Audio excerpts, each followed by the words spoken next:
So just to introduce myself, my name is Daniela. I'm one of the Indaba organizers, and I have the absolute pleasure this afternoon of introducing our speaker for the session. So we welcome Naila Murray with us today. So Naila was born in Trinidad and Tobago, and she moved to the US to study her undergrad at Princeton University in electrical engineering. She then moved to Barcelona in Spain to do her master's and then her PhD in computer vision. And she now she then moved to Xerox Research Center Europe, where she was the senior scientist and lead of the computer vision team there. And then that office was acquired by Naval Labs Europe, where she now continues as a senior research scientist and the lead of the computer vision team there. And her research now is specifically looking at learning visual representations for image search and video action recognition. And so we're very excited to have her here today to be presenting our convolutional networks lecture. And so thank you very much for coming. Please give her a welcome.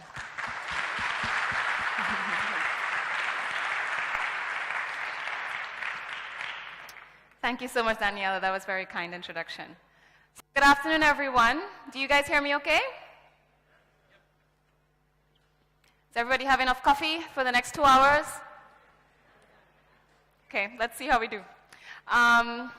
So as Daniela said, today I will give you guys hopefully a pretty comprehensive overview of convolutional networks. I'll start from the basics and then go towards recent approaches. So before we do that, so a lot of people have asked me, so Naver Labs, what's that? So I thought maybe, I can give like a very brief overview for all of you guys here. So Naver is a South Korean internet company. So we have like quite a wide variety of applications and services that we provide to both to South Korea and then many East Asian and South Asian companies like Japan, Indonesia, China, and other places. Did somebody say something? Okay. So one of our major services is search. So we have a very popular search portal in South Korea, but then we also have many services related to things like translation applications, mapping. We have a blog platform, and then many, many other services.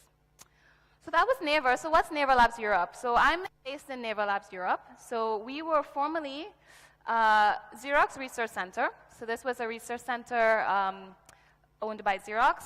And then last year, we were acquired by Naver and Naval Labs. So this is this is our current home.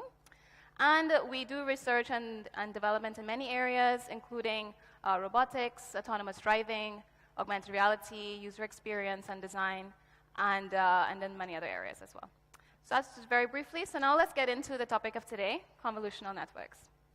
So what are they? So just to give a very kind of vague and hand-wavy sort of definition, we can think of convolutional networks as neural networks, which you guys have all heard about already, right? From this morning, from Nando, and then from Mustafa. So these can be thought of very generally as any sort of neural network that contains some kind of convolutional operation. And so how were they used? So they're basically used to process data where you have some sort of, you make some assumptions about the data that you have. Specifically that the data has very important localized information and they have meaningful local relationships. So once again, it's a bit vague, but once again, it's a bit vague because this notion of capturing local relationships can be taken very far. Okay? So to give a sense of what we mean by data with local relationships, we can think of some examples. So most of you have probably, if you've heard of convolutional nets before, you've probably heard of it in the context of some kind of image processing or image understanding. Also, it's used quite a lot with video data. It's used a lot with text as well, with speech, with audio signals in general. Also with point cloud data, you can represent this as well with convolutional networks. Even protein folds can be represented and processed with this type of networks. And we can go so far as processing social networks with ConvNets. So just to give you a sense of, if any of you guys are out there and you think to yourself, well, I don't really work with images, I don't care about ConvNets. ConvNets go way beyond visual data. And by the way, as Daniela said, feel free to ask any questions. Just raise your hand, and somebody will get a microphone to you. So here's an outline of the talk. So first I'll go into the basics of convolutions. So really, what are convolutional operators and what do they do? Why are they useful? Then I'll discuss how are they used in convolutional networks and some types of convolutional networks. I'll give a bit of an overview of different ways that we can interpret them, because very often people call convolutional networks or deep networks black boxes, right? So people have done a lot of work to try to open these boxes, and I'll show you a few ways of doing that. And then lastly, I'll conclude with just giving you like a flavor of the types of applications that convnets are used for. So let's start with the basics. So a discrete convolution. How many of you have seen this definition before? Okay, so there's still a good enough amount of people that I think it's useful to go through it. So just to give a brief note, throughout this whole talk, I will give a lot of examples with one-dimensional data and two-dimensional data, because it's a bit more intuitive that way. But you should keep in mind that convolutional operations can work on signals of arbitrary dimension, right? And in practice, you will probably come across networks that operates with three-dimensional data and four-dimensional data as well. So this is the definition you have of a discrete convolution of two signals. So let's say you have these two signals, I and k, and they're defined as you see there below. So what you can see is that basically what it's doing in the 2D example I'm showing here is you have like one signal I, you have a signal k, and so what you're doing is you're flipping one of the signals, right? So you can see that you're flipping k, and then you're potentially shifting it by some values I and j. And then once you do that, you take this sort of flipped and shifted signal, and then you simply multiply it with your other signal, and you sum that, okay? So this is what it's doing. An interesting thing to note, like one of the important properties of convolutions is the fact that they're commutative. So basically, you have these two signals, and you can flip one or you can flip the other. It doesn't really matter. You get the same result. So this might become a bit clearer if we look at a concrete example. So I'm going to switch from 2D to 1D, but I think this it should be pretty clear. So here you see two example signals. Okay, one is I and one is k. So you see that you're convolving I with k. Then you can see the values that you get as you flip it and you shift it and you sum it, right? So you see here, for example, you have k. You flip it along the axis, then you see this inverted version, okay? And then you have this overlay of the two signals. And you simply multiply them at each point, and then you sum that value, okay? So what you can see, what is actually happening here, is that you can see that you flipped it and shifted it to the point where they don't have any overlap, right? So you can see that at this degree of shift of one signal, the output, this convolutional output, has 0 value. Okay, and then you can see that as you start to shift the red signal to the right, you start to see some kind of response happening, okay?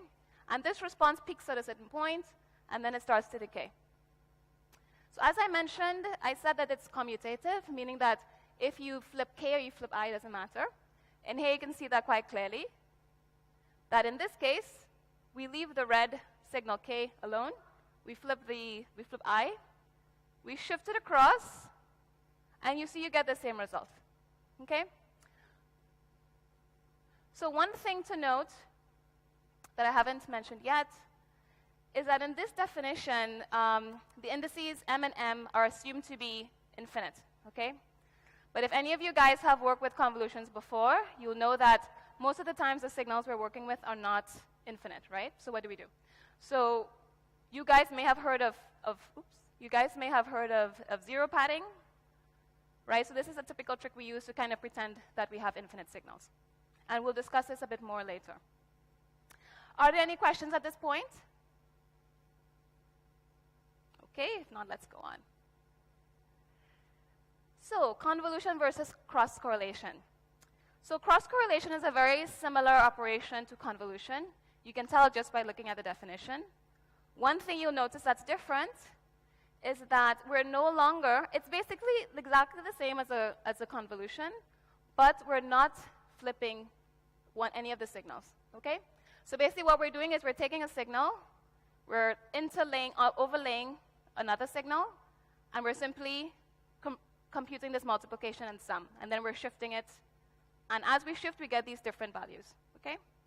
So let's take an example here. This is what I just showed before, and this is what cross-correlation gives you, okay? You have these two images, you have these two signals, sorry. You shift one of them, and then you do this multiplication here, and then you sum over all the positions, okay? So really what this is doing is it's doing a very simple comparison of shifted versions of one signal with another one, okay? So its cross-correlation allows you to quantify the presence or to detect the presence of one signal in another signal. It basically says, given this signal and given a second one, is the first signal similar to the second one at any point in time? So I shift one signal and I compare the shifted versions to my original signal. And you'll see, I'll show you many examples afterwards if it's not so clear yet. So the reason why I mention cross-correlation, because you might be saying, hey, this is supposed to be a ConvNet lecture, is that actually most machine learning libraries don't use convolutions. So when you sort of use conv1D or conv2D, it's not. But why? Why would they do this? That's because, as you see, the information you're getting is pretty similar, right? In fact, the convolution of k and I is the same as the correlation of k and I. So the most salient difference between the two is this commutativity property, which actually we don't care about so much, at least not typically. And then also, it can be a bit of a pain to implement these things, especially when you have many boundary cases. So normally we say, hey, what we really care about is being able to compare two signals. So let's just stick with the cross-correlation because it's easier, okay? So just keep this in mind because in the future, as I go through the talk, I'm going to be using the two terms kind of interchangeably. So if you hear me say convolution, I'm actually talking about this, okay?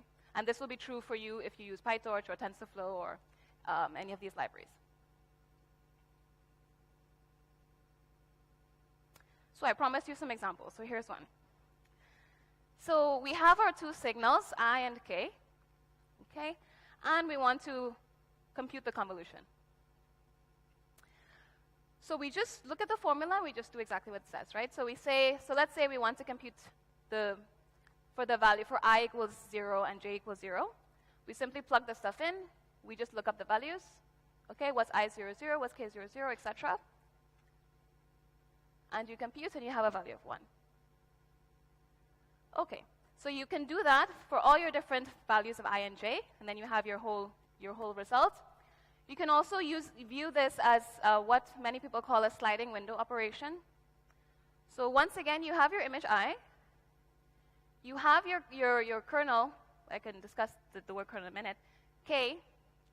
And what you're doing, as I just showed, right? If you overlay this signal k, right? So you have your signal k. You overlay it, as I mentioned, onto the other signal. And then here you perform your multiplications, right? So you have your 1 by 0, 0, 0, blah, blah, blah, blah, right? And then you have your value 1, right? That's what we found before, okay? And now here comes the sliding part, right? So as I mentioned, you're taking one signal and you're sliding it across another one, and then you're measuring the similarities at each point. So this is the similarity for this specific coordinate, I, j equals 0, and you have your result here, right? 1, as we did, as we computed. And then you can shift it, right? So you can shift it 1. You compute the values, and you can see here, right? You have, if you sum all this up, the multiplications, you end up with 2 times 1, 1 times 1, 1 times 1, you get 4, okay? You keep going, right? So you add it up. You have 6 here, you have 4 here, you have 1 here, you get 11, okay? And you keep going. And that's it. This is really what, at its core, convolutional networks are doing, okay? It's simply taking a filter. We call these things filters or kernels, but it's sort of this pattern you have here. Sorry, this pattern you have here. We're overlaying it on top of a second one, and we're just checking by sliding across the first signal where do we see similarities, and to what extent is this similarity, right? So we're quantifying the similarity of one signal with another one. Okay, and you slide it across, and there you go. So that's it. So you have your I, you have your K, and then you have your output.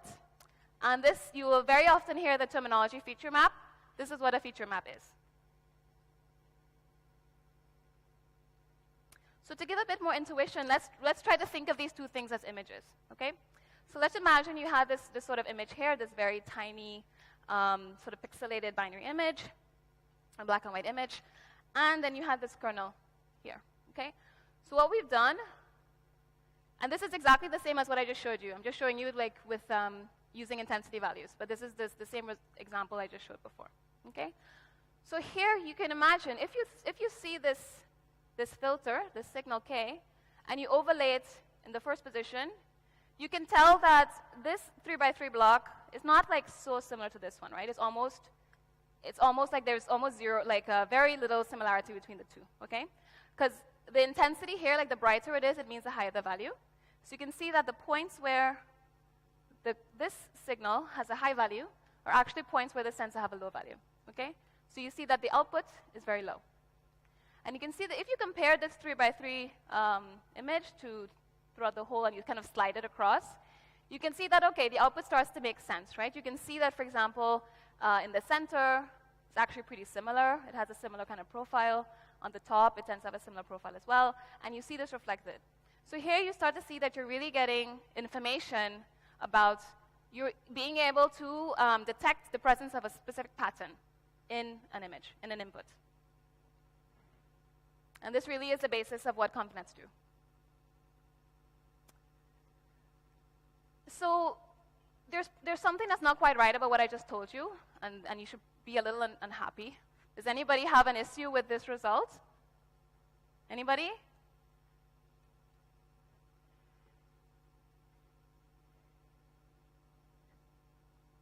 Thank you so much. So yeah, so as he just mentioned, he said the image, the size of the image is changing, right? So I started off with something that's 5x5, ended up with something that's 3x3, okay? But we do know that we expect these signals to have infinite extent, right? So what's going on? So we didn't do any padding by zeros here. So actually this is not what I showed you before was not a complete solution, okay? So let's imagine we've extended the signal out, right, by imagining we have these zeros, okay? And technically there should be like an infinite extent, but we actually don't need that, as you'll see. So what happens in this case? So once again, we have our kernel, our K. And we could, of course, we should also extend this, but I think you start to see why it doesn't make much sense, right? Because if you pad further your I, you end up in like a zero zone, right? So basically this is going to be convolved with a bunch of zeros and you get no result. You know that, so you don't really care, okay? What you care about are the regions where there's at least some support in one signal or the other, okay? And this is what you see here. So this is basically as far as you can extend such that you get some kind of meaningful output, okay? So we do the same procedure, right? This is our original output that we had before. Now we're going to have an extended output, okay? So we do the same thing. You see, if you guys do the multiplications and the sums yourself, you see we get nothing. We keep going, and then we fill it up. So this is our full solution, okay? So normally, so as you mentioned, the size changed, right? In this case, once again, the size changed. So normally what we typically prefer is that we have a constant, we maintain the size of the input in the output. So what we do typically is we sort of select, out of this output, we select basically these results. Okay, and then you have your convolutional results has the same dimensionality as the input that you had. So that's it for the basics of convolutions. Before I go on, any more questions?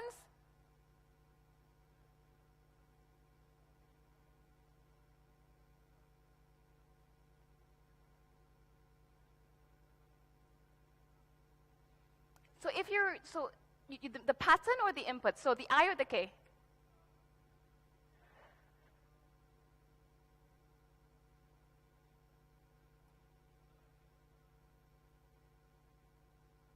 So so tell me what you mean.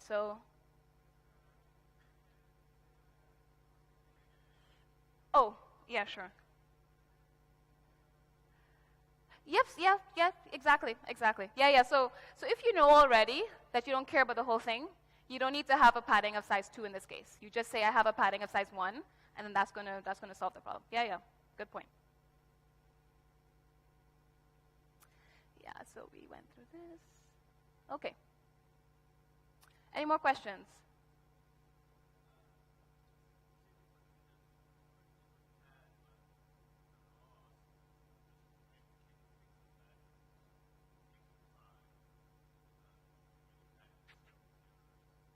Yes, yeah, so that's a good point. So he just asked, okay, what you can also do is take the sort of the border of your input signal of your image and just replicate it, right? So basically, instead of having zeros, you can have you can sort of just have 2s that go on forever, etc. Okay? That's a perfectly legitimate thing. People definitely do it.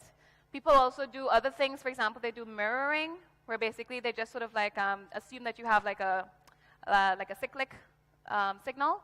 So there are choices you can make on how you want to fill in this missing data. And it depends a bit on what you kind of assume about the types of input data that you have. Okay?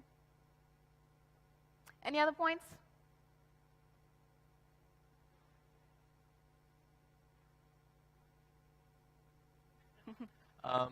So I noticed that after you applied one layer of convolution, even though you zero padded, the output still shrank.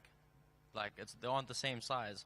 So if you were to add another layer, then, or if you were to add an arbitrary amount of layers, eventually you'd run into the same problem again, where your output wouldn't be the same size as your input. Well, then it starts to become what's infinite, right?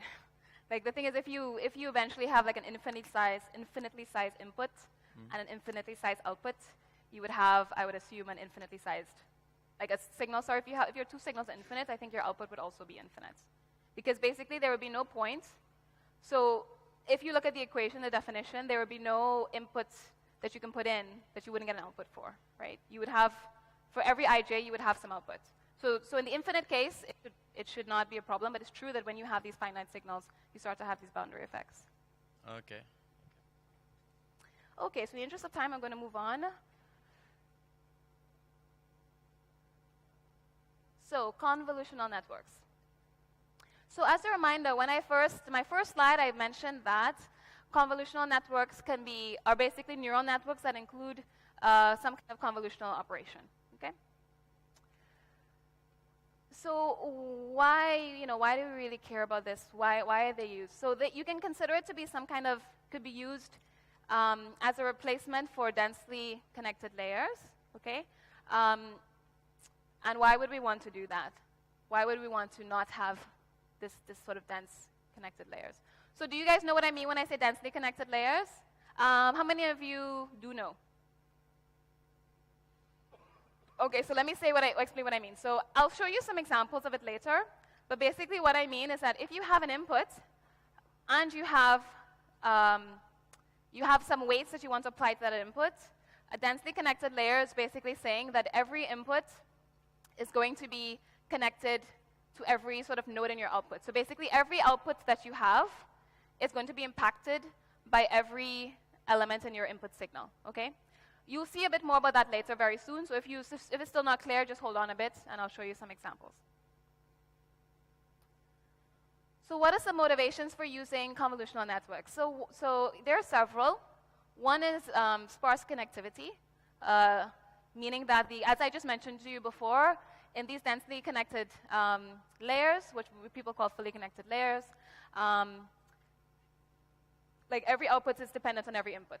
In our case, with the convolutional case, it's not the case, right? As you guys saw, right? Because as you mentioned, as I showed, as you're sliding across, as you're sliding the filter over the image, it's local, right? So basically, the output you have at a certain point doesn't depend on every single element in your image, okay? It depended on a very small region. And so this is what we call sparse connectivity. And this is a significant difference. Another one is parameter sharing. Then there's translation equivariance and arbitrary input sizes. So I'm going to go into each of these in some detail now. So as I just promised you, I was going to show you like a densely connected layer, how it works. So here we go. So this, just to remind you, is your handy equation of how you actually compute an output for a densely connected layer, okay? So you have, well, actually, let me just show you. I think it'll be a bit clearer, right? So say you have an input signal that's one-dimensional and has five elements, okay? 5 elements in your discrete signal. And you want to make some computation over this, okay? What you do in a fully connected layer is you learn some weights, so you just have some weights, basically. So each of these lines corresponds to a weight, and you multiply the input with that weight, and then you sum them all to get this output h1. Okay, so that's exactly what this equation is saying, right? For every xj, x1 to 5, you have a weight, a corresponding weight, okay? So weight ij. So this weight, for example, is this one here. You multiply the two, you add like a bias, but we can forget about that for now, and then you sum them all together. Okay, and that gives you h1. Oh, well, I should have waited. It was right up here. So yeah, so here you see the value for h1. And then you do these for each output that you care about, okay? And you can have, any number of outputs that you want, all right? In this case, I'm using 5 outputs, but I don't have to. You can use like an arbitrary number that you want, okay? All that's important to understand here is that however many outputs you have, each of them is a function of all the inputs from the previous layer. Okay? So given that these are 5 inputs, there are going to be 5 inputs to each of these. Okay? You can't skip out one. Right? That's the concept of dense connectivity. So the convolutional case is very different. So here you see, here's the equation, right? You have the same input, but now you want to do a convolution over it, not a dense connection. So you have these weights. It's very similar, as you can see. They're not, they look, on the face of it, they don't look too different. But you see here, for example, that these weights don't actually depend on the input, okay? These weights are not input dependent, right? You have 3 weights, these weights that are represented by these arrows. You do this multiplication with these weights, you sum them, you have your h1, okay? But you can see here that this h1 is not dependent on x4, okay? And you do the same thing, right? You have the weights, but these are the same weights you just used, okay? They're not different weights, right? And you go through, and then you have your result, right? Then you can do some zero padding if you want, and then you can get some, you can maintain the dimensionality. So let's look at, so I mentioned before that the one thing that people tend to like about convnets is this sparse connectivity property. So why? So if you do some computations in our example, if you want to compute h1 to h5, you have to learn, or you have to construct somehow these weights, okay? And in this case, if you count, you have 5 for h1, 5 for h2, so you have 25 weights here, okay? Whereas in this case, you just have 3. So these 3 weights allow you to compute all the output that you need, okay? So you can see there already that you can see how the sparse connectivity allows you to really shrink the size of your network, okay? And you can imagine this scales, this is much more, it's very apparent as you have bigger and bigger networks. So imagine if you had like an input of size like, well, in this case, I gave the example of 25. That means you need 25 by 25 connections, right? In this case, you still just need the 3, right? So you need 25 by 3 connections. So another one is shared versus unshared weights. As I mentioned before, so if you look at the equation, you can see that you can look at this as a matrix multiplication, right? And this is a full matrix, right? So you need a connection from every input to every output. Okay, so in this case, this is a 5 by 5 matrix.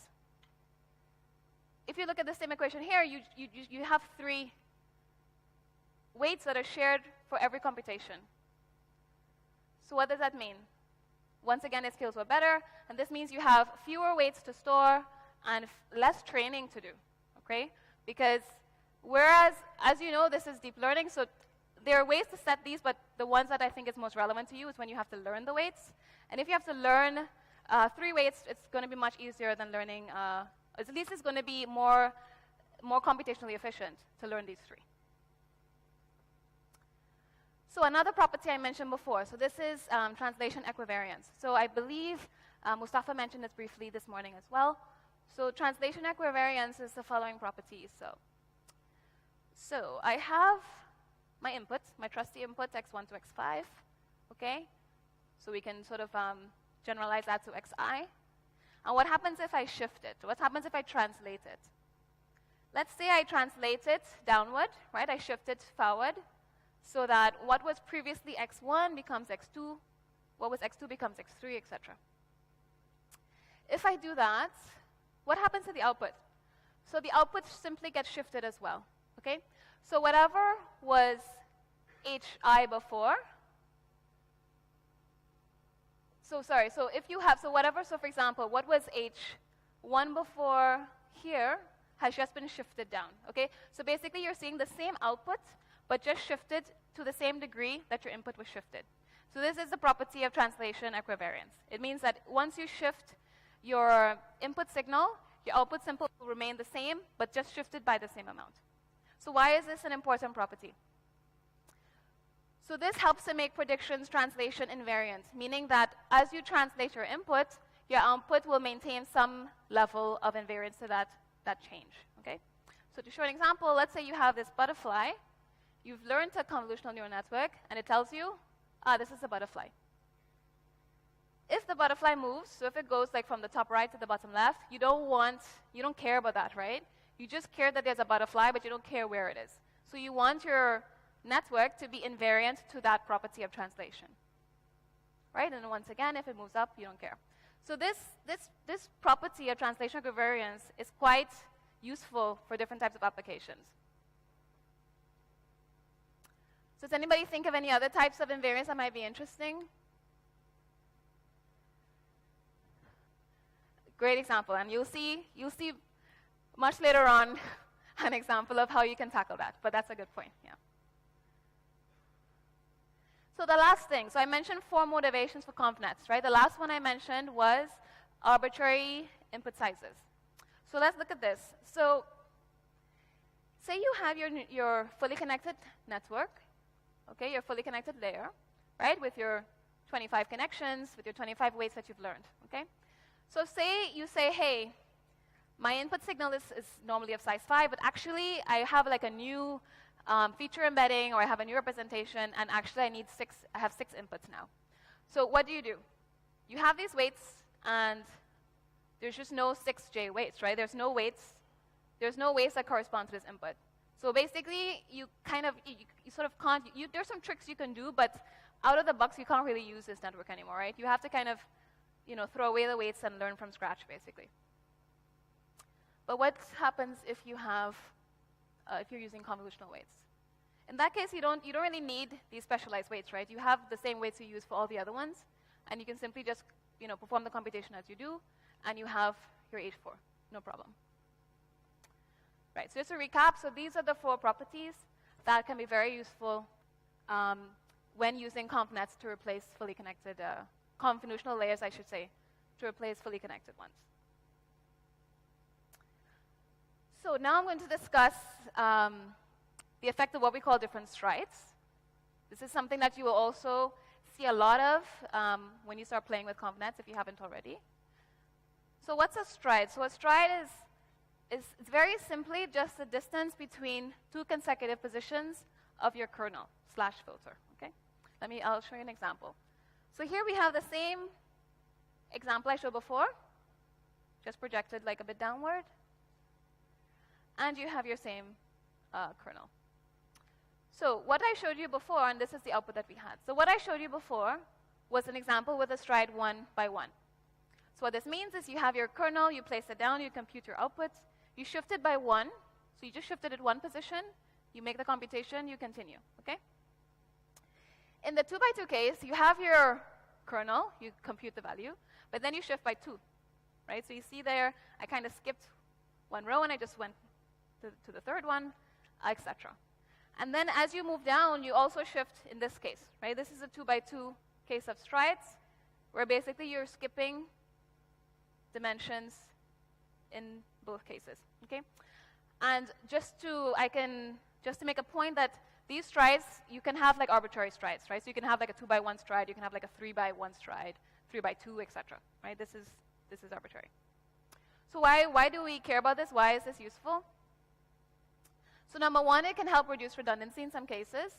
So let's say, for example, you know that you have this huge image, and a big portion of it is just, I don't know, like background, like very black. And there's not a lot of information there. You know you can just sort of like skip a lot of the convolutions because the information is redundant. And then also you can use it to compress your feature maps as well. So this allows you to save, to have like a more compact representation, right? Because you can see here that as you skip, whereas before we had like a 5x5 result, given that we've skipped, we end up with like a more compressed version, right? So another thing I want to discuss is the concept of pooling. So pooling is an operation that allows you to aggregate, or you can say to summarize, some region of your input. So once again, I'm showing you the same example.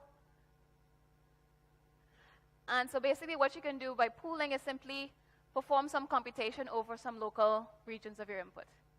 So what might that be?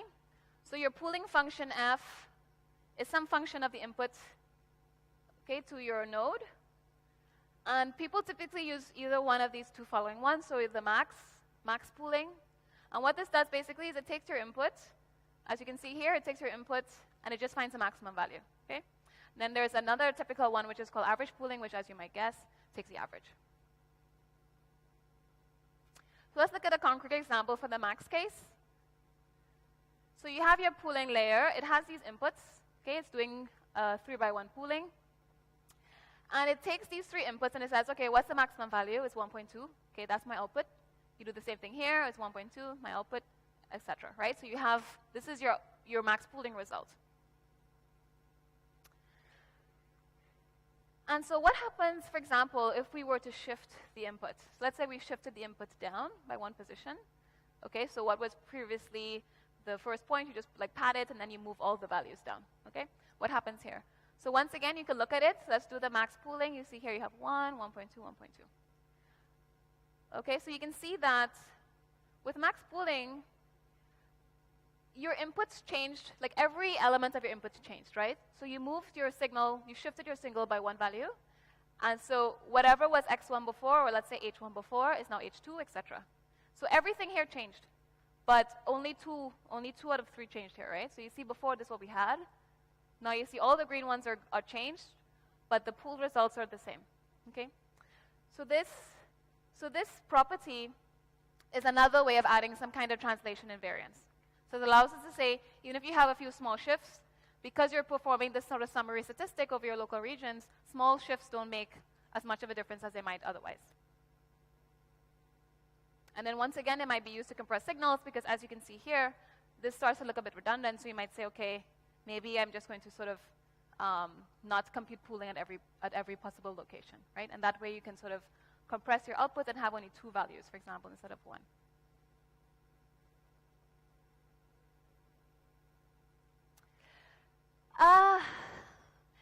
If you use average pooling, yes.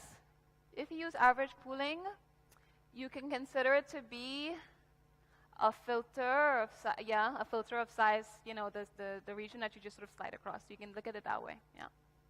For max pooling, it's a bit different, but yeah. Any other questions? Yeah.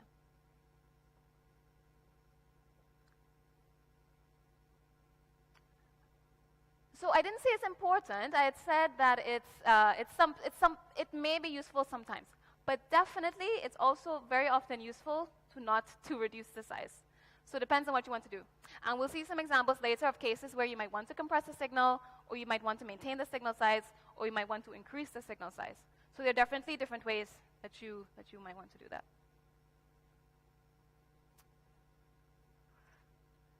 So now is a good time to introduce the concept of receptive fields. Oh. Sure.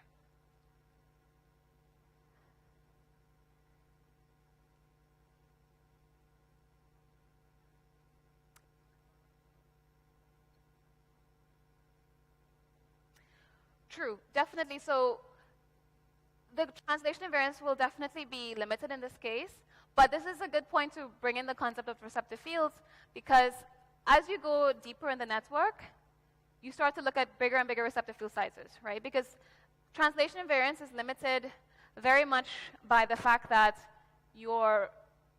the receptive field size is also limited. Let me explain what I mean by receptive field size, and then I'll go back to your point, right? So receptive fields is it's terminology that comes from neuroscience and related fields. So basically, what it means is that so it's receptive field. It refers to like a stimulus region that's impacting a specific neuron, right? So let's say you have your visual cortex, you have the brain, you have the part of the brain that processes visual data, and you want to look at a specific neuron, and you want to say which part of the world that I'm seeing is making this neuron fire. That part of the world is called a receptive field. And for neural networks, it has a very analogous meaning. It means basically the region of the input signal that impacts the node output. So to show you an example here, this is what I just showed you before with our very simple network here with inputs, some convolutions.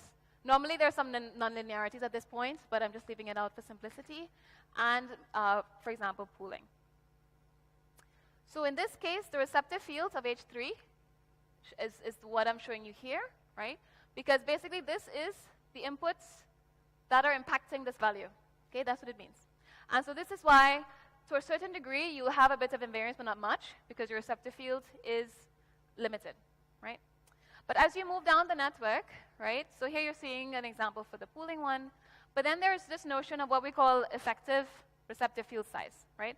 So this, because a receptive field, what it normally refers to is the input to a specific neuron only to that neuron. So this neuron, for example, only has 3 inputs. Right? So receptive field is size 3. But because these neurons have inputs from a previous layer, the pooling P2 is actually being impacted by a larger effective field, an effective receptive field in the actual input. Okay? And as you have deeper and deeper networks, you have influence from larger and larger effective receptive fields. And this gives you a greater degree of invariance. And this is why, at the end of the day, you can train a neural network that has butterflies in every imaginable part of an image, and it can still manage to do that. Because eventually, it manages to have a pretty big receptive field. Any other questions? Okay. So now we're going into the convolutional zoo. So I've showed you so far the basics of convolution. So these are, everything I've shown you so far are things you will find in pretty much any ConvNet that you work with, okay? Now I'm going to show you some more slightly exotic things that you may or may not find, depending on the ConvNet you're working with, okay? And each of these are meant to tackle specific properties of the data you might want to work with. So let's start with dilated convolutions. So this is useful when you want to increase your receptive field size, but you don't want to increase the computation. Right? Because typically, let's say, for example, so far I've been showing you examples with 3x3 filters. But let's say, for example, you say, OK, actually, I think a 5x5 receptive field is more appropriate because I want to capture more context. I want to capture a bigger region of my image. In that case, what would you do? Right? You'd simply use a 5x5 filter, right?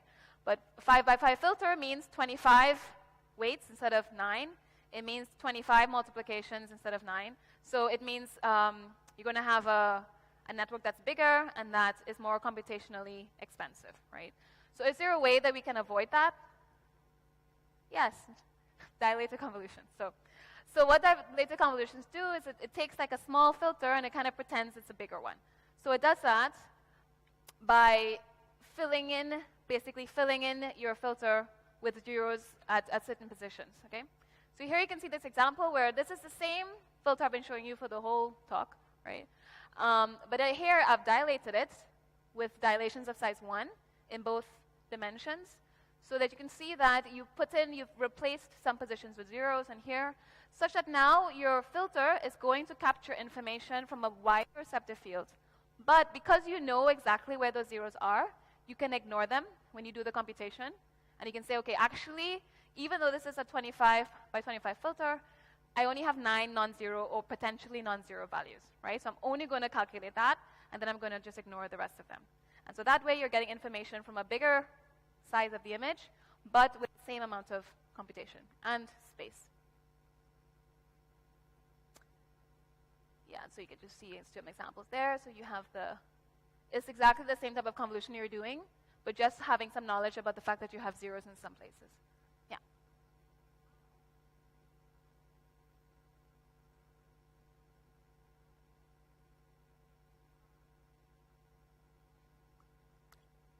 If you make it to the end of the talk, you'll see examples of sequences. You can think of a sequence. So for example, let's imagine you have a 1D example, right? So I've shown you a lot of examples before with, like, I don't know if I have one here recently. Well, yeah, for example, this. You can think of this as a sequence, why not? Right? You can think of this dimensionality, you can think of it as time. You can think of it as, I don't know, heart rate or number of beats per second or something, and this is how it's going, and it's just going through time, and then you can certainly perform a convolution on that without any issue, right?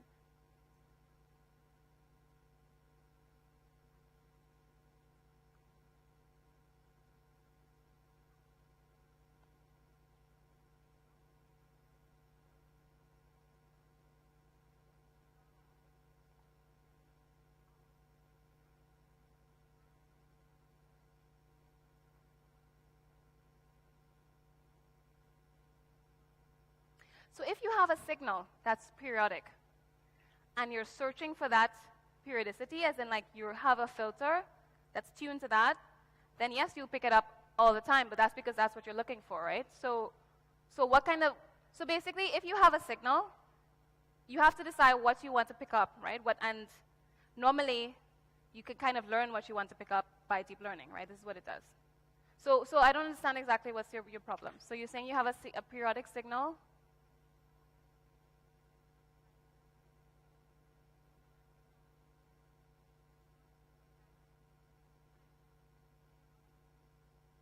Why would you what do you want to pick up out of this periodic signal? What's the information you want to capture from it?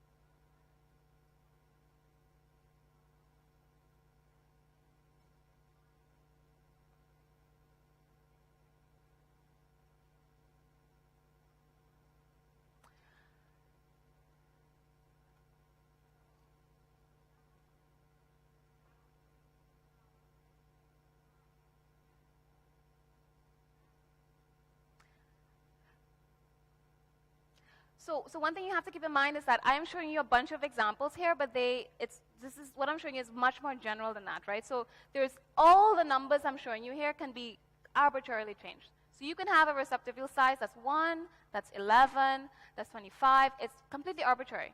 So if you have a signal with a high frequency, and you know that looking at 3 values is not going to give you the information you need, and you need to look at a bigger context, you can certainly do that. You just simply need to have a signal, a filter size, that's tuned to the frequency of the information you want to capture.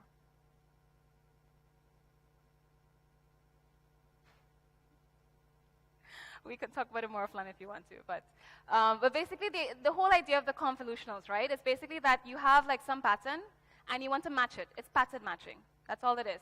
So basically, if there's something you don't want, within that periodic signal, there has to be some kind of pattern you're trying to capture, right? And for some purpose, right? So normally when you do this, you use some sort of, you're representing this data, but for a supervised learning problem, right? So can you give an example of what you would want to predict from this periodic data?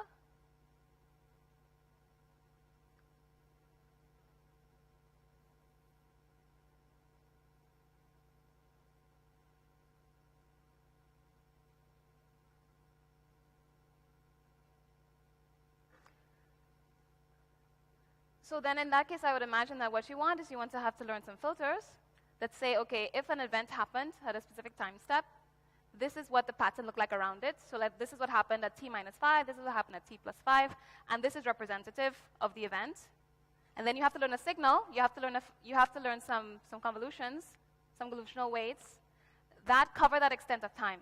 Because if you have an event that's from t minus 5 to t plus 5, but you have a filter that's like t minus 1 to t plus 1, it's not going to capture that information, right? So basically, this is a function of you have to understand from your data and your problem that you need a filter of a certain size to be able to capture that. Yeah. Okay, so, right, we talked about dilated convolutions. Okay, so now let's move on to tiled convolutions. So as a reminder, regular convolutions, they slide the same filter across your whole signal, right? I was stressing this before, saying that it's a great property because it means that you have, for your arbitrary input size, you have a fixed number of weights, okay? So if you've decided that my filter size is 3, but as I said, it can be anything, right? Up to the size of the input signal. Then if you extend this, the signals, if the signal has a longer length, you still have the same number of weights. Right? So then these are the same weights, weights 1, 2, 3 in this example, that are computing your output. So what tile convolution does is something a bit different. So rather than have one set of filters, it has multiple sets of filters. Right? So you have this weight 1, 2, 3, then you have like another set, weight like prime 1, prime 2, prime 3, and then you can cycle through these. Okay? So this is a bit weird. Why would we want to do this? So this actually can allow you to capture different types of invariance. So somebody mentioned before that rotation might be an interesting type of invariance. So you can imagine that if you have an image and or you have some kind of signal and you rotate it, if you translate if you simply do a typical convolution and you translate the filter, it's not going to be invariant, right? Because given that you've rotated your signal, what before might have been a horizontal line is now a vertical line, and so therefore you won't get the same response, okay? But if, as you shift, you also change your filter, for example, let's say that you also rotate your filter, then you get the same response, right? So say you have a horizontal line, as you rotate it, it becomes like this. If you have a filter, if you rotate the filter, you also get the same result, right? So you have this rotational invariance. So using these types of sets of convolutions can be one way to help you capture that, right? And then you can think of other types of changes that it can be invariant to. Right, so here you can see this is an example, an interesting one, like where you have a butterfly, and certainly you don't care if the butterfly rotates, you still want it to be a butterfly, right, to be recognized as that. So another interesting example is transpose convolutions. So this is something that, how many of you guys work with visual data? A fair bit of you, right. So if you've done anything where you have some kind of structured output, like typically if you have an input, and you want your output to also be an input, it should interest you. So it's used especially for decoding, if you want to if you want to train like an autoencoder, or for example, if you have some kind of upsampling you need to get done, then this is what typically is this very common way to do that. So you might have heard it referred to as deconvolutions or fractionally sided convolutions, but it's the same thing. So before we do that, let's remind ourselves that this is the example I've been showing you the whole time, right? This is the cross-correlation between your input and your kernel, and you get this output. Okay, this one's a bit smaller. I think it was easier to just do a smaller one.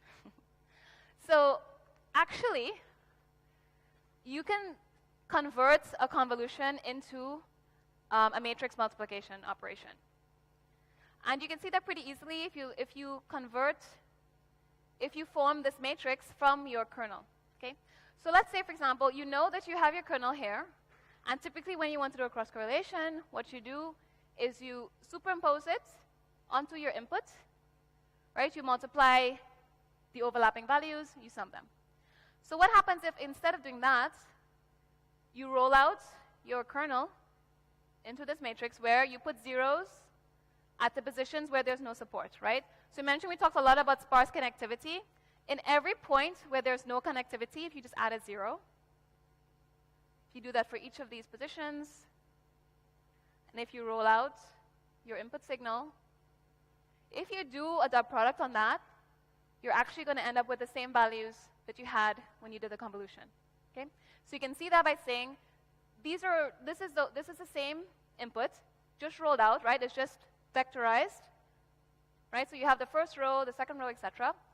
You have your kernel, and then you just multiply each of these values by each of these ones. And because the parts where there was no connectivity is zeroed out, you actually have the same output of your convolution. Right? And then you can just like make that into a square again, and you have exactly the same thing. Is that clear to everybody? Any questions?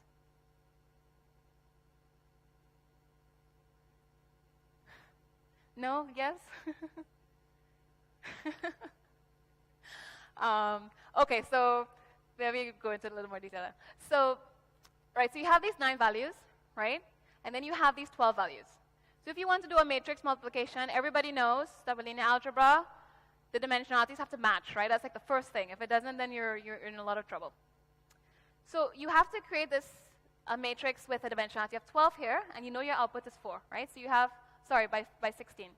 So you have a 4 by 16 matrix. So if you look here at the values that are in yellow, if you multiply that with the corresponding value here, this is the same multiplication as when you overlay the 2. Okay? And then every other multiplication is zeroed out, so they don't count. So in the end, you have the same value. So, okay, so we have this matrix, and we know now that this matrix is equivalent to the convolution we did before. Right? So what happens if we transpose it? If we transpose the matrix and then we multiply it to some 4 by 1 vector, we're going to end up with, right, a 16 by 1 output, right?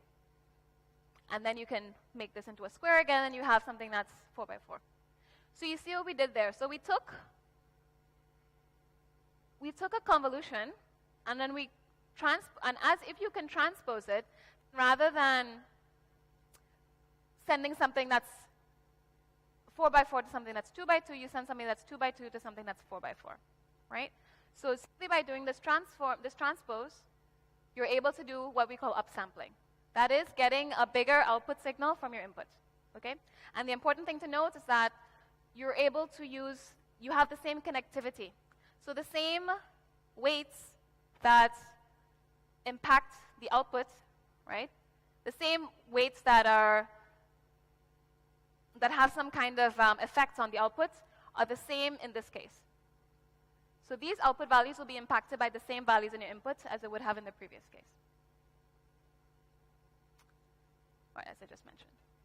Okay, so we're running a bit out of time, so I'm going to start going a bit more quickly. But these are really start to become a bit more exotic, so we can discuss them later if you still have some lingering questions. So now I'm going to discuss convolutional layers in practice. So far I've talked to you a lot about different aspects of convolutions and how they can change, but in practice, when you actually see a convolutional layer, there are certain additional elements that are typical. So now the first thing is that I've been showing you so far just a bunch of 1D and 2D examples. Typically, especially for visual applications, you tend to have what we call a tensor, right, with some sort of height, width, and some sort of dimension, some sort of depth. And so in this 1D case, you're doing a 1 by 1 convolution. And this convolution, this kernel, is not actually 1 by 1, right? It's 1 by 1 by D. But because typically we have the depth of the kernel be equal to the depth of the input, you very often hear, if you read a paper or you see someone explaining their network, very often they just talk about the kernel dimension in width and in height. And they don't really mention so much the depth of the convolution because it's assumed to be equal to the input. It's typically the case. Not always, but it's typically the case. Right, and then so we do what we always do. We slide it across. Right, and then we get this output. Okay, so for each position here, because we have this one-dimensional convolution, we have this output. So in your typical convolutional layer, like for example, if you guys go to use like some sort of deep learning framework or toolbox, normally you're going to use multiple filters, right? So I've been showing you a case with just one filter, but normally you have several of them. And so what this does is it gives you several outputs, right? So I just showed you a case where you had one filter and it gave you just one feature map, But if you have multiple filters, you will, of course, have multiple feature maps, right? And you'll have as many feature maps as you have filters, right? So if I had C different filters, now I have an output with C, what we call channels typically. Right, and then typically you compute some kind of nonlinearity. So Mustafa mentioned earlier, like a hyperbolic tangent or a sinoid function. In this case, I'm showing you a ReLU function. So normally we sort of apply that, and you have your final output for the layer. So this is what you would typically find in most of your deep learning models that you would play around with. So now I'm going to describe a little bit the concept of a grouped convolution. This is a very simple concept, but basically what this means is that I just showed you before like a set of filters, right? You have an input, you have a set of filters, and you get a set of channels, a set of feature maps, right? So what you can also do is just have a set of these filters, right? So, and then keep them separate. So you can say, instead of stacking them all together, so say I have like 64 different filters that I learn. I can either stack them all together and I have an output that has a depth of 64, or I can say I'm going to group them into separate groups. So in this case, for example, you might stack them in stacks of 3, for example, and this is your output. So why we want to do that? So here's an example from a recent and very popular deep learning network. How many of you guys know about ResNext or ResNet? Right? So good. So this is useful for you guys. So if you ever ask yourself, what's the difference between ResNext and ResNet? This is what it is. So in ResNet, so this very popular deep learning model, typically used to represent images, a typical block would look something like this. So you have an input. It has some height, has some width, and then it has a certain depth, right? If you look in the depth dimension, in this case, it's expected to be 256. You input it into your first convolutional layer. You have, once again, 1 by 1.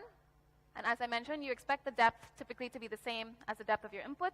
So the convolution also has depth 256. And then it has 64 filters. So that means you get 64 feature maps. Right? Everybody following? Good. So let's look at the grouped case. Right? As I mentioned before, you have these 64 maps. Typically, we just all stack them together, and then you would proceed with further computation. So what happens if you keep them separate? So here, in this case, this is what ResNext does, right? So it takes in this dimensional output. It groups the 64. It splits up these 64 filters into groups of 4, and therefore it has these, I don't know what it says now, but it has these separate groups, okay? And so what this does is it means that as you continue to process this feature map, you're processing over a smaller feature map set, right? So for example, here, the next computation, there's only a depth of 4, right? So your filters are going to be a bit different. Your filters, in this case, they were 3 by 3, but with a depth of 64. Now they're 3 by 3, but with a depth of 4, right? So you can see that once again, you're introducing some notion of sparsity here, but now the sparsity is in terms of depth. So whereas before, your feature maps were all impacting the next stage, now your feature maps are sort of isolated, right? And they don't necessarily interact with each other. So why is this interesting? So one reason this is interesting because it allows you to parallelize your computation. So this is a trick that was used actually in AlexNet. If you read the original paper of Krzyzewski et al., they actually use this trick to help speed up the training. And then also it can help to improve representation. So ResNext has been shown to perform, at least on some tasks, better than ResNet. And people think that one theory is because of this sparsity. Because once again, this sparsity is introducing some localization into your network that's helping to improve the representation. Any questions on this part? Yeah. Is there some sort of what, sorry? No, so that's a good question. So he asked if there's any parameter tying between these, and the answer is no. So in these cases, you can see that there is parameter tying, right? Because if you have a convolution it's 64 by 1 or 61 by 3 by 3, in this case, this convolution is just 4 by 3 by 3, and it's completely separate from all the other ones. So they're not shared weights at all. Yeah. So now let me discuss separable convolutions. So what are these? So a convolutional kernel is separable when you can decompose it into sort of, let's say, two. So let's imagine you have like a tensor. You can think of your kernel as some tensor of arbitrary size. And if you can decompose it into two low-rank matrices, that's what you call a separable kernel. Okay?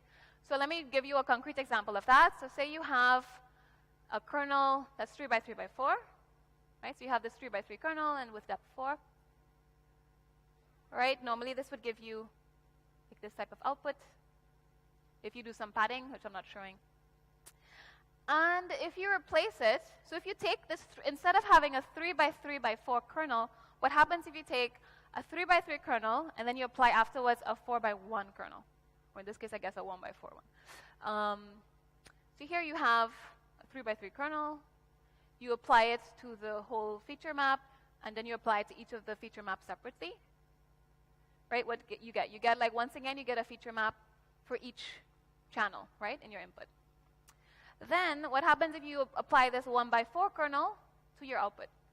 Right? You get this result. So you get the same dimensionality of the output that you get in the previous case, but with much fewer parameters, right? Because here before you had 3 by 3 by 4, and now you have 3 by 3 plus 1 by 4.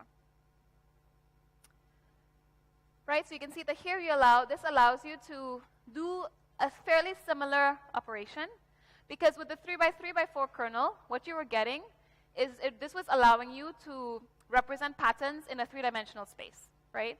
If you do the separable kernel, what it does is it says, okay, let me actually treat the dimensions separately. So let me find patterns in the spatial dimension. Then afterwards, I'm going to try to find how they relate to one another. So this, once again, is not as expressive. It's not going to be able to learn all the different types of patterns, but it gets you very far.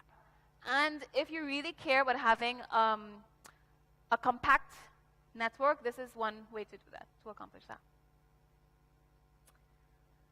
So I swear I'm getting to the end, almost to the end of the section. So now let's look at fully connected layers as convolutions. Because one thing I think is interesting for you guys to know is that I've been talking a lot about the difference between a fully connected layer and a convolutional layer. But actually it's not entirely accurate. So there's actually not as much of a difference as you would think.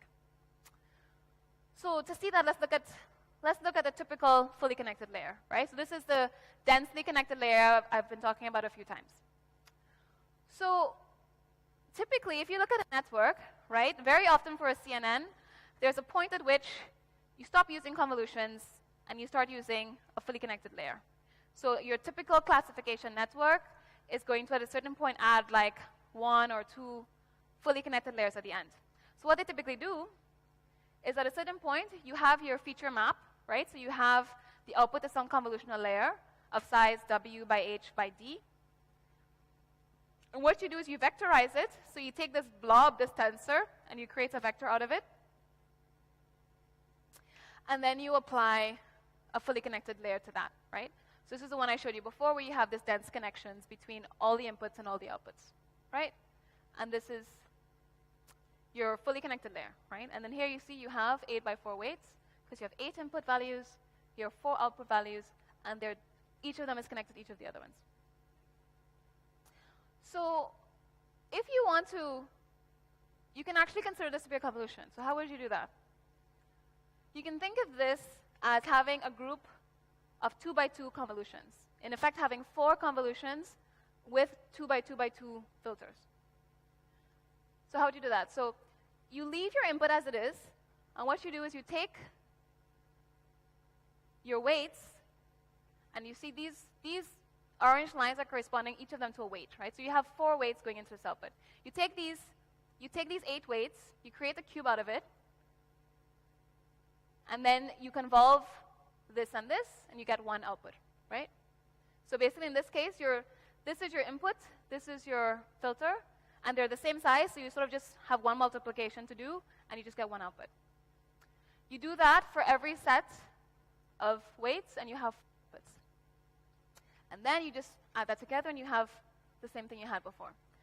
So I think this is interesting to realize, because what this tells you is that at deployment time, so if you have a network and it has a fully connected layer, if at testing time you have an input, you can process that input by treating of arbitrary size, by converting these fully connected layers to convolutional layers.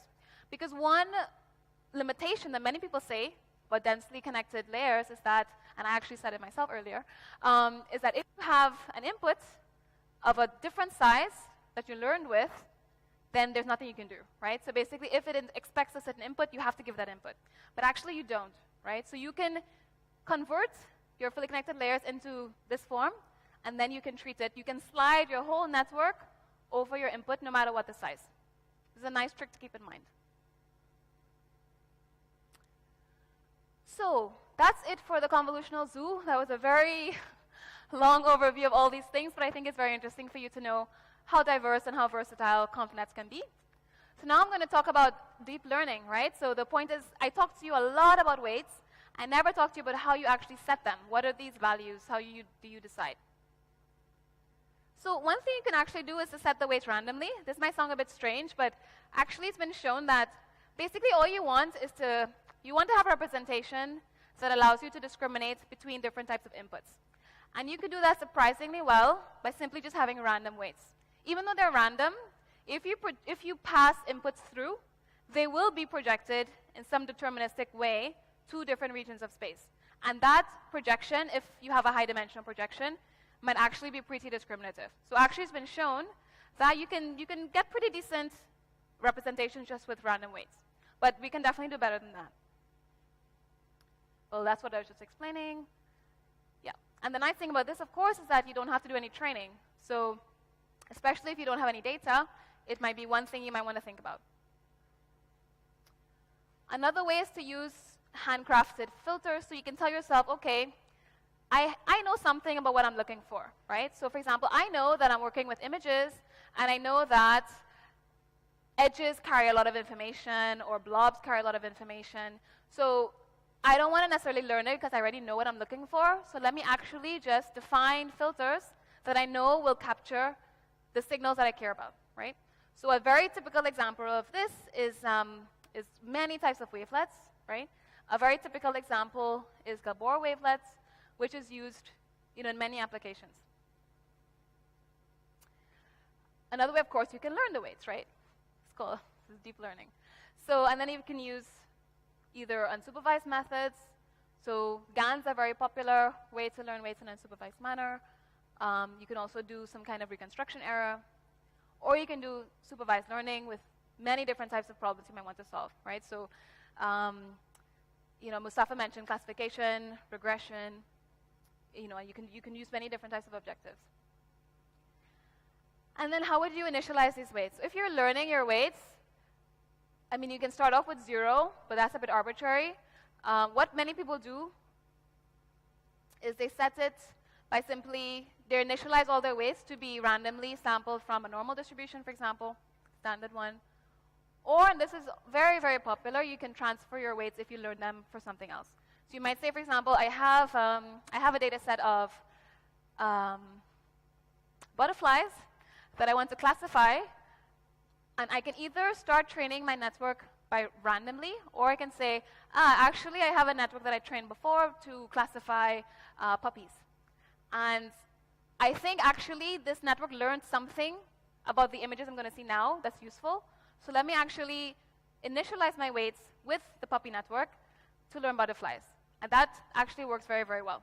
And you'll see examples of this over and over. So that's it, convolutional nets. So I think you guys deserve a break. Do you want to do a 5-minute break just to go quickly to the bathroom if you need to and come back? So let's start back at 6 o'clock. Or you can stay here, and if you want, you can ask me questions. Up to you guys. But I'm going to start back at 6. All right, so I'll try to do it in half an hour. I'll give you, we'll do 5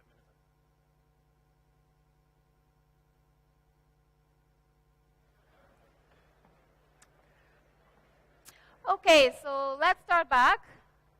Happy to see so many of you are still with me. So now, let's look into interpreting convolutional networks. So as I mentioned before, many people call these networks black boxes, and it's certainly true that it continues to be difficult to understand. Let's put it this way: it's not as understandable as some other types of machine learning methods we might have, right? Like kernel machines and other types. But there's still a lot that you can understand about them. So let's look at a few cases of that. So once again, there are many common strategies. I don't think I'll have time to go into all of them, but these slides will be available if you want to look at some that I might skip. For now, I'll just focus on, let's say, the ones that are more typically used. So if you might recall that I showed this some slides back, right, some few minutes back. So this is what I discussed with you, where we were discussing, okay, let's take a look at the input, let's take a look at the filter, let's take a look at the output, the feature map, and let's try to see what is picking up, what kinds of patterns it's looking at. This is actually a very commonly used way to try to understand your learned networks, right? So let's take an example. So say you have a network that you learned, you trained it with SGD on some supervised data, and you have weights that you learned, right? You didn't set these weights yourself, so you want to know what do these weights look like, what are they looking for, right? What are the patterns it's trying to find?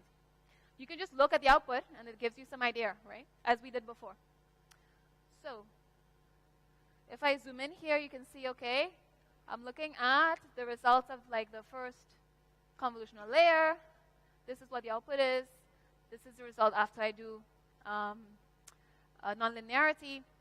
And you can see, okay, so I can say that my model has learned to look at some high frequency changes, maybe going in the vertical direction. Over here it's doing something else, but maybe with a slightly lower frequency. So this tells you something, right? You look at the output, it gives you some sense of what's being picked up, what patterns are being recognized. You can also see, for example, that after pooling, okay, it's lower resolution, it's understandable. If you go further down the network, it starts to be a little more difficult, right? Like at this point, you have no idea what this pattern means, right? So, yeah.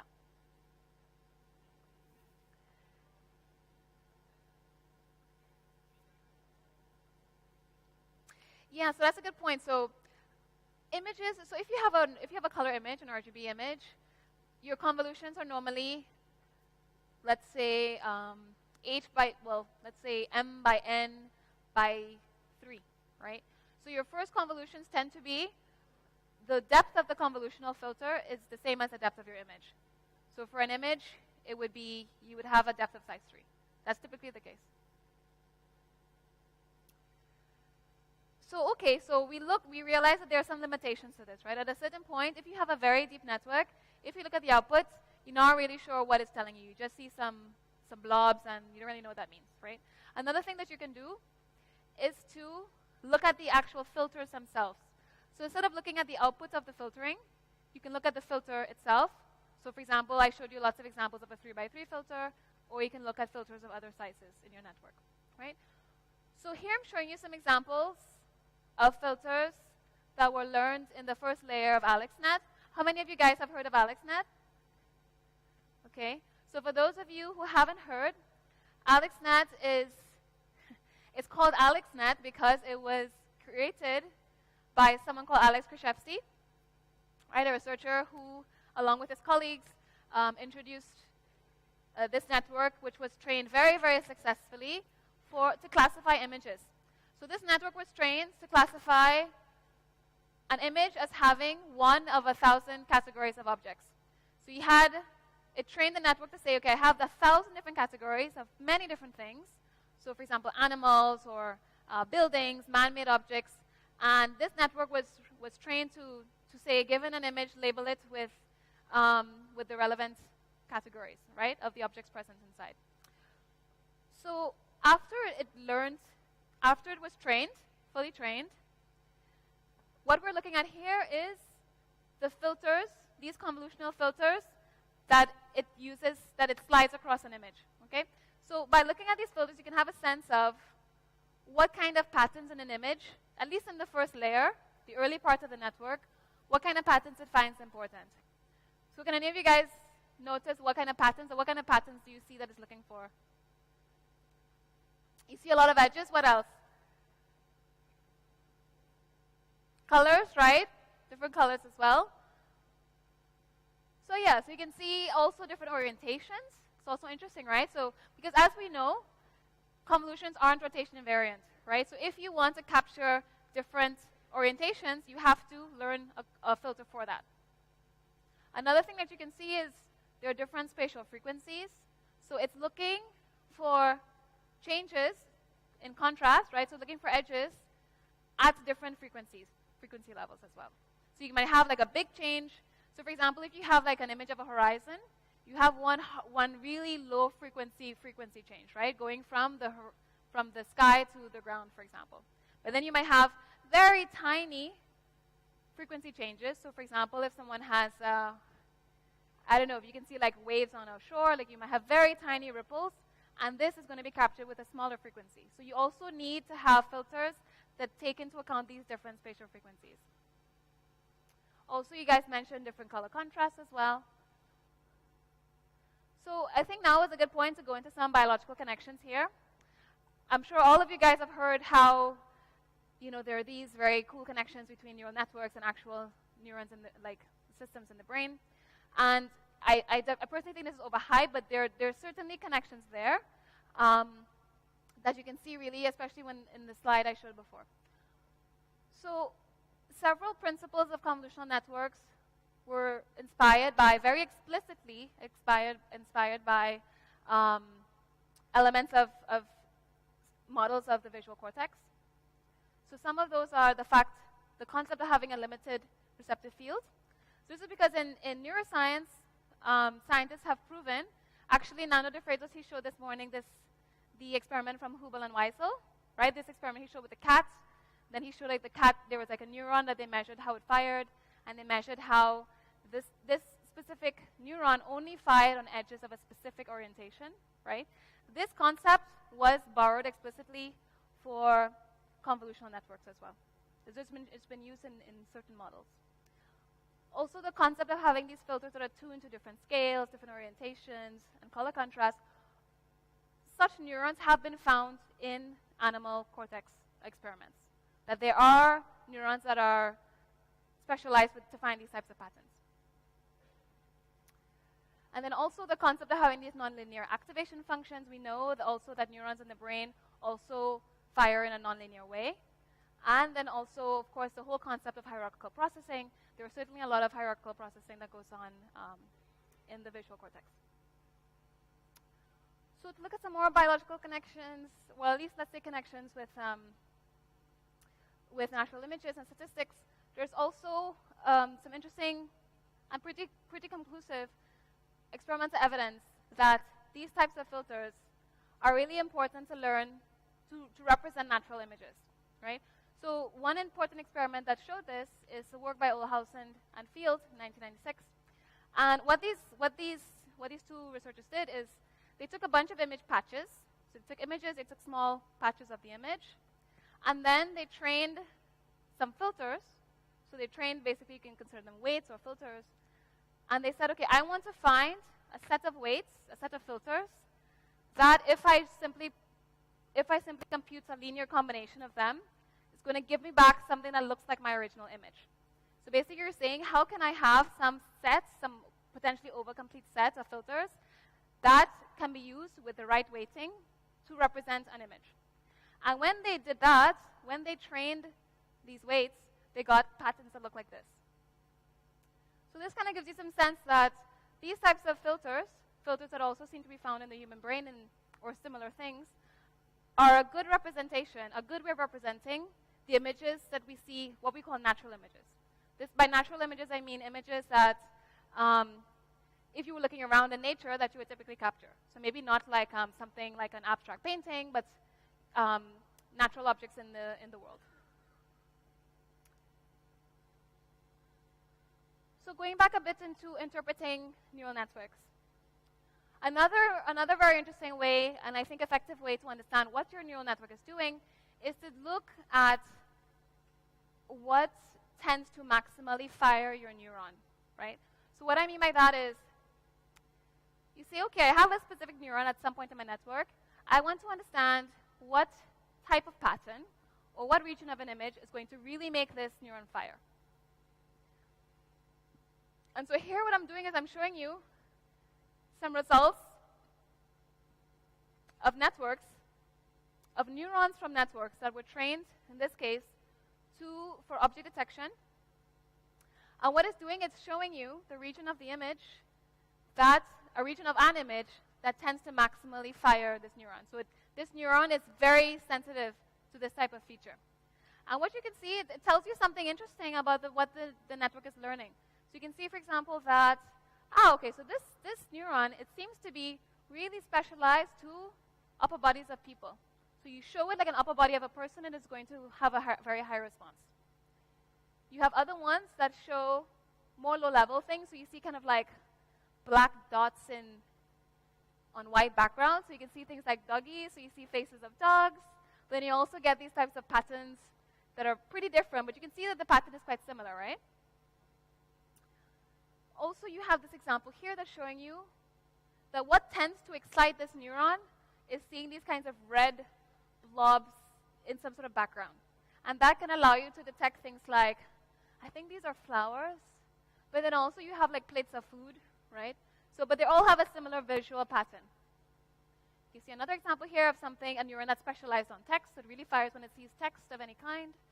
One that seems to fire on these sort of dark windows. And these can be windows on buildings, or they can be on a tram. Also, you see this kind of specular reflections, so these kind of like reflections on some sort of dark background as well. And this also generalizes, so you can see it on people with foreheads, shiny foreheads, but then also on a bottle. So you can see that this is not necessarily learning something at a very semantic level, meaning it's not necessarily saying, I can say this is a bottle, but you can see that it's selecting for a specific visual pattern, right? And so this tells you a lot about what your neural network is learning. So this is you can do this. This is sort of like another way to do that, but I'm going to skip it in the interest of time. Another thing you can do is try to find some way to understand your visual representations. So when I say embeddings, what I mean is a vectorial representation of an image in some space, okay? So you can think of them as vectors that represent your image. And this is typically what you get when you run your image through a neural network. At the end, or at some point before the end, you can get this representation, right? The output of your layer. And you can consider this to be a representation or an embedding of your image. And so what you can do is you can say, okay, for me to understand how my image is being represented, I can cluster the images together. And by understanding what images are put close together, I understand what the neural network is considering to be similar or not, or what kind of information it's capturing. So here you can see an example using a dimensionality reduction technique called TNSC. And so what it's doing is it's saying, okay, I have these representations. They tend to be in a very high dimensional space. So for example, 2K dimensions. And what it's doing is it can reduce the dimensionality, for example, in this case, to 2 dimensions. And then when you have this, you can kind of place all your images next to one another, right, based on their distance to one another. And then you can have some sense of what's considered similar. And so this can give you some interesting insights into your network. So for example, if you trained a network for classification, and let's say, for example, you saw that your network tends to confuse a plane with like a sailboat. You might say, why would it ever confuse a plane with a sailboat? Though they seem to be pretty different. But then when you look, you realize, okay, this is images of planes. It tends to be like this kind of shape on some sort of blue background. And then when you look at what it's close to, you can say, okay, it's actually close to sailboats, which kind of the images of sailboats can actually look pretty similar. At least some types of images of sailboats look similar to images of planes. And then this gives you a bit of a sense of, okay, now I understand a little bit why it thinks these are similar. Another one you can do, and you've probably seen examples like this, is to visualize the class of your model. So what this is doing is very simple. It's saying, I have a model, a classification model. I've trained it to recognize some types of classes. Then now what I'm going to do is I'm going to take an image, a random image, like maybe it's just random noise or zero, it's just a bunch of zeros, and I'm going to optimize my image. I'm just going to say I want to minimize the difference between the classification score given to my image. Well, I'm going to minimize that value. I'm going to maximize that value, sorry. So I want this image to have as maximum a score for this class as it can possibly have. And then you just optimize, you tweak the image until you get this maximally firing image. And when you do that, this is the type of images you get. So for example, you say, okay, I have a classifier trained to recognize lemons. If I take a random image, how should I change it such that I get the most lemony image I can get? And then you get images like this. Right, so what this does, it kind of shows you the types of patterns that really fire your classifier, that your classifier sees and it says, okay, this is a lemon. Another thing, so this is sort of like the deep dream work that you might have seen from Google, but it's doing like a very similar process. And it shows you some failure cases as well. So for example, here, in this case, the network was trained to dream up a dumbbell image, right? So an image of these dumbbells, these free weights. But then what you can see is that it tends to attach hands to them. So you see, like every time you see a dumbbell, there's an arm attached to it. So this is telling you, oh no, so now my network thinks that a dumbbell is a thing with an arm attached to it. But that's because that's what you trained it, right? So then you realize, there's a bias in my data set. The only dumbbells it seems to see have people holding it. So it's learning something it shouldn't be learning. This is another nice way to kind of get some insight into what, in this case, into data set bias, but you can get insights into other things that it's learning incorrectly. So lastly, I just want to mention adversarial examples really briefly. So adversarial examples are not really well understood. I don't think people understand quite well why this happens, but it is useful to understand unexpected failure cases. So this tells you basically there are gaps in your optimization process, or there are gaps in the way that you're in your image architecture, your signal architecture. So it's a useful way to think about why would it be that simple changes that are to a human visual system are meaningless, really significantly impact the performance of your model. And there's a lot of research on this. I think it's a very interesting area of research. And just to mention, so people always laugh a lot about neural networks and say, oh my God, they're so easily fooled. But our visual system is not perfect. So I don't know how many of you guys know this example. Okay, not everybody. So what is the color? What is the color of this dress? Anybody have? Can somebody give me an example? What? Somebody said blue? How many people think it's blue? How many people think it's white? I do. I never see the blue. I saw it once. But it was crazy. And this is another, just for fun, this is another cool example. I love visual illusions. So just to show you that the human visual system is not perfect either. We're also very finely tuned to patterns. And when we see patterns that are weird, they freak us out, right? So this is not a GIF. This is not moving. So that's it for interpreting ConvNets. Any questions before I move on?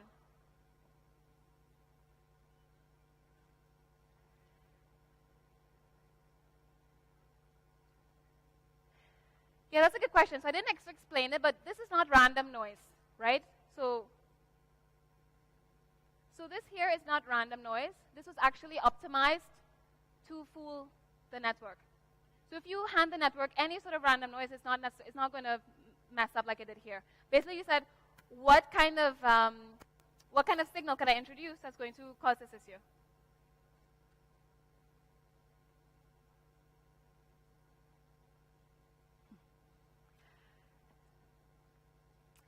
People have tried that, but you can always just find another attack, right?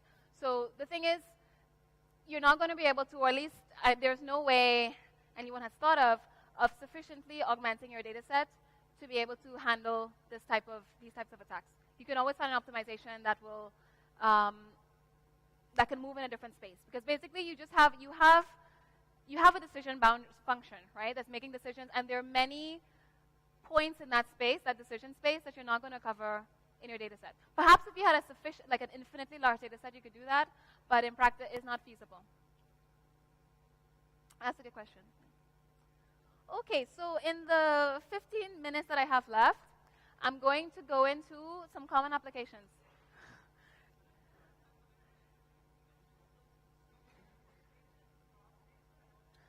Everybody's interested by graph data. Okay, I'm going to go to example really soon, I promise.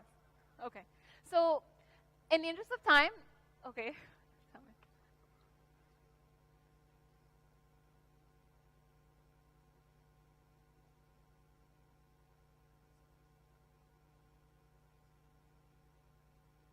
Sorry, I didn't, can you, does anybody have a microphone?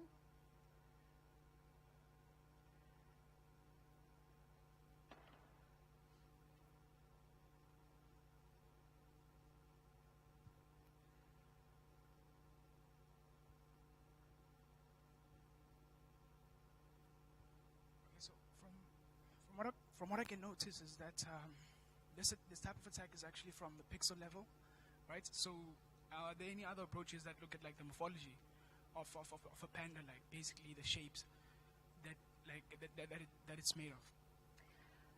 I suppose you could do that, but the interesting thing about these attacks is that they tend to be not necessarily specific to the category. So, for example, you wouldn't want to have an attack that would have to know that, okay, this is a panda, and I need to really specialize something that would fake it that is a panda.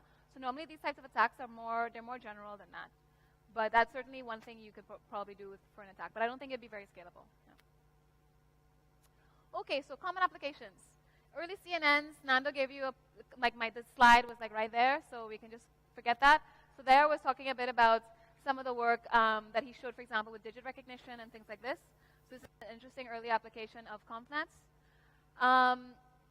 So an obvious one is image classification, but you probably know all about that, so I'm not going to go into it at all. ConvNets are used to classify images. I won't go into the details of this. So another typical application coming from vision once again is in object detection. So this is a problem where you have an image and you want to know, I want to know if any of these 20 categories occur in this image. So I want to know if there's a dog, if there's a person, if there's a car, and I want to know where it is. So give me a bounding box that localizes this in the image. So this is a very typical problem that ConvNets are used to solve. And so here I'm showing you one example, but I won't go into the details of this. Another common application is the problem of segmentation, instance level segmentation. So this is the problem of saying, I have an image, and I want to know for every pixel in the image, does it belong to one of a certain amount of categories, or is it some other category that I don't care about that I'm going to call just like background, okay? And not only do I want to know that, but I want you to tell me, is it, what instance of this category is it? So what I mean by that is, here I have an image of two people, with both of them with their motorcycles, and I want to know, so this is the background, tell me where there are people, right? So there are a bunch of people in the back as well. So I say, okay, there's a person here, there's a person here, there's blah, blah, blah.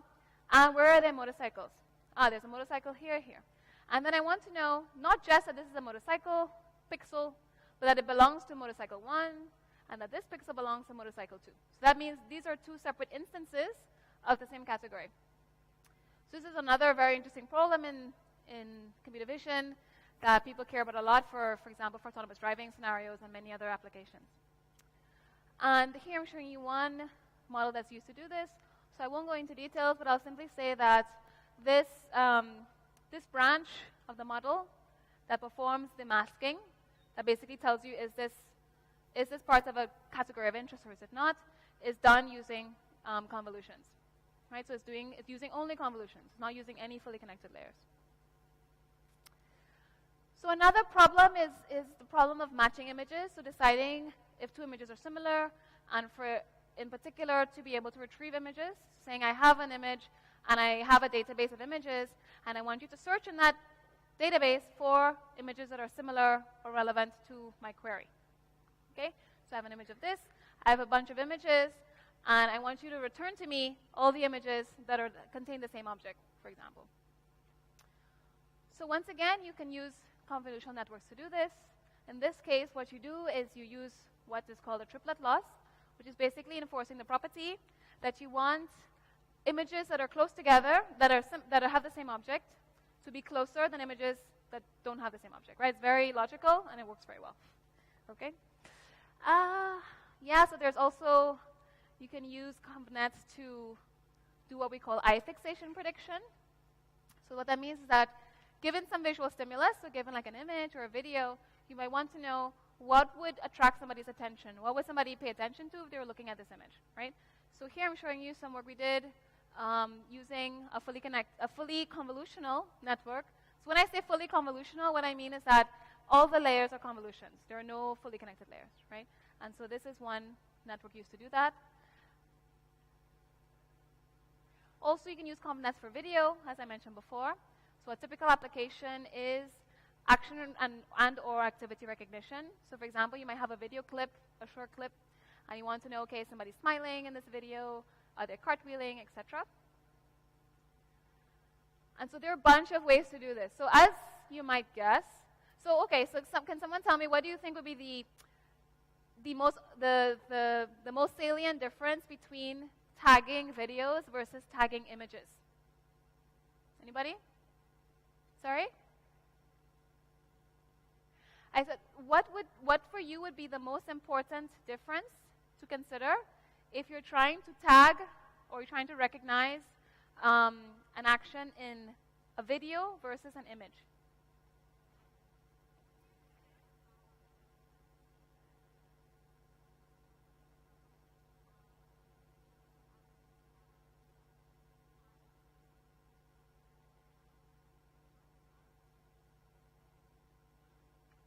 Yeah, and that's what a lot of people do. So exactly. So the difference is that, okay, you have a sequence of frames, and the fact that it's a sequence is important, right? The ordering matters. If you take a video and you just throw up all the frames and you put them back together in a random order, you're not going to get a very interesting video, right?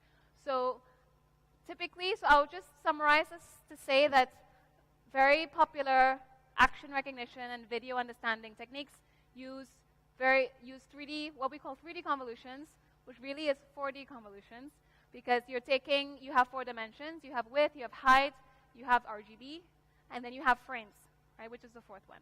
And so basically, this works quite well for recognizing videos. They didn't always work quite well, but with bigger data sets, they managed to work very well. So that was images, and I'm sure you're done with images. Now I'm going to move on to some non-computer vision examples. So the first one is speech recognition. How could you use convnets for speech recognition?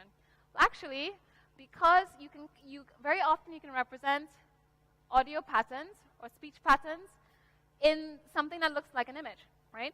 Because here, let's say you have this example of some clip, some audio clip, and what it is really is just like it's a spectrogram, right? So you have like, at every time step, you have a frequency profile, okay? And so basically what this is showing you is the frequency profiles as a function of time. And this you can treat it as an image, and you can simply do a convolution on top of it. Because at the end of the day, as we said from the beginning, all we care about is recognizing patterns. So if you can represent frequency as a function of time as an image, you can find patterns in that image, and you can use it to recognize speech. And that's exactly what these guys have done. I mean, not them, but only others. And just to know that the types of convolutional tricks that we learned before, so things like dilated convolutions, start to become very relevant in these cases. So here, for example, they used dilated convolutions in order to be able to look at context, because with speech, of course, context, well, like for most signals, context is very important. But at the same time, with speech, very often you want to recognize words you want to recognize all the words uttered during the audio clip. You want to maintain some similarity between some registration between the input and the output signals. So then, for example, dilated convolutions are used quite a lot to look at context without changing the size of your signal. So this is one trick that's used here. Another one is speech synthesis. So those of you who have heard of WaveNet, so WaveNet is another Another model that was trained to work on audio data, well, basically to generate audio. And this, once again, uses convolutions. And in this case, I use something that's called causal convolution. So that's very simple. What it means is that it's a convolution where if you have time series data, so in this case, you have like, let's say data you want to, like audio you want to generate, you're not allowed to look at future data, right? So you can only use online data. Okay, so this is very easily implemented. So what you can do, very often you can say, okay, typically if I have like a convolution, I might have like a 3x3 convolution, but I don't want to look at the future input, so I simply force that weight to be 0. So you have a 3x3 filter, but then 1 out of 3 of those filters is always 0. So that way you only look at input from time t or before, right? So that's one easy way to do a causal convolution. Language modeling is also another place where you can see convolutions being used. So for language modeling, the problem here is saying, I want to learn a generative model of text. I want to know, given the text I've seen before, what is the most likely word I'm going to see now, right? And this you can use convolutions for this as well. Right, and here, once again, you actually see this trick. And this is a trick you see very often with data where the order of what you're seeing matters in time. For example, with time series data or speech or text, that people very often have some notion of causality, and they use these causal convolutions to represent that. So everybody was interested in graphs. So here is one example of a very new, well, a fairly new paper, and there have been papers since then that have worked on that. And so this is one method that's been proposed, but there are more. Because as we know, there's a lot of types of data that we can't really think about as an image, right? Like how could you really convert that into some sort of 2D regular grid? Graph data being one of them.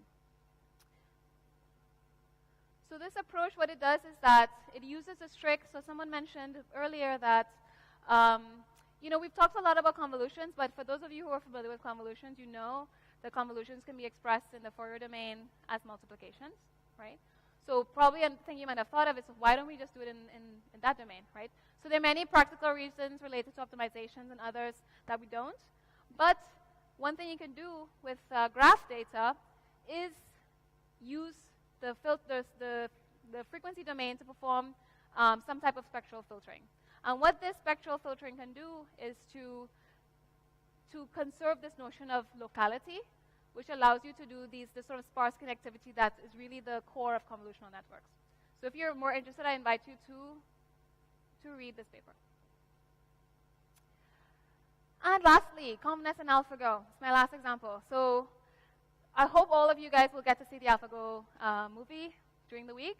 And so I just want you to keep in mind, as you're watching it, that ConvNets are present in AlphaGo. Does anybody know why or where or how? Anybody know? There you go. So basically, the representation of the board is treated as a two-dimensional input that's input into a convolutional network. So really, you're in the same way we sort of look at the board, or that we would, well, probably maybe our internal representation is not quite the same, but the inputs to the networks in AlphaGo that determine some value on the policy and on the value network, the inputs to these networks are something you might call like some kind of visualization of the board, right? And so this is used to determine the optimal policy, to learn optimal policies, and to assign values to that. So that's it. So just to recap, we've gone through the basics of convolutions. What are they? How can you use them in networks? How do you interpret them?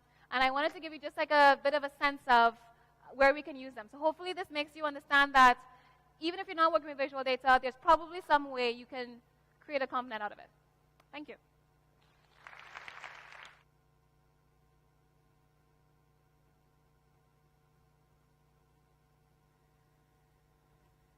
I have all the references that I mentioned here. So the slides will be available, and then you can look at them and follow up with anything that wasn't too clear.